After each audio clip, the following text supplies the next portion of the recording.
إدمان العلاقات. يعني إيه إدمان العلاقات؟ هو نمط سلوكي بيتكرر معانا، بيتميز بعدم قدرة الشخص على السيطرة على سلوكه وعاطفه وأفكاره.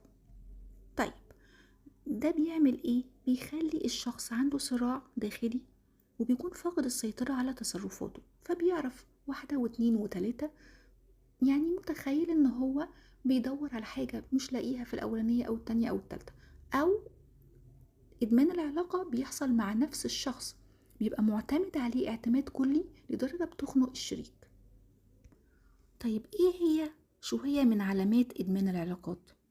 التعلق المرضي، شعور بالخوف من فقدان الشريك، ده كمان بيخليه يتمسك بيه زيادة، فبيتصرف سلوك قهري بأنه هو لازم يحافظ على العلاقة، فبيخنق شريك حياته، فالموضوع بيتحول لجحيم. تاني حاجة العزلة الاجتماعية، بيحصل إن هو بيقلل التواصل مع الأصدقاء والأهل، بيحصر كل اهتماماته في شريك حياته، وده طبعا بيزيد الاعتماد على شريك الحياة، بيضغطه بشكل كبير جدا وبرضه بيعمل مشاكل مهولة. 3.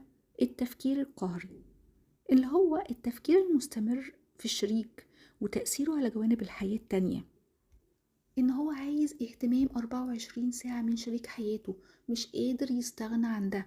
وزي ما قلنا لو ما أخدوش من نفس الشريك بعد ما يضغطه ويأثر عليه سلبي ويبوظ له حياته، بيروح ياخده من علاقات تانية. طيب إيه هي أسباب إدمان العلاقات؟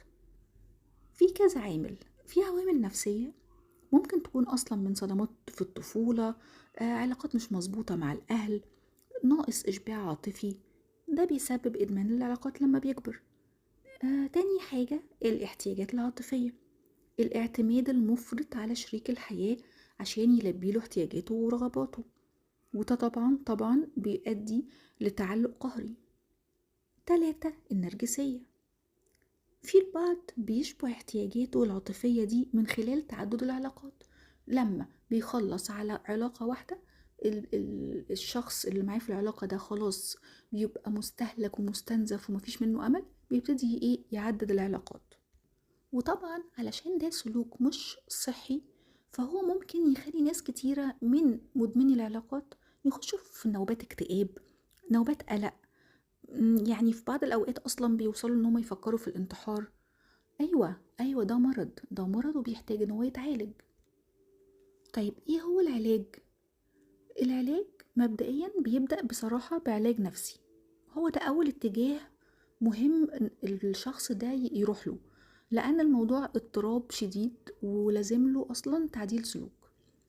تاني حاجة الدعم الاجتماعي، العلاقات بقى السوية مع أصدقاء مع أهل، الزوجة تستحمله شوية أو الزوج يستحملها شوية، فبالتالي يقدروا إن هم يزقوه إن هو يبقى شخص سوي.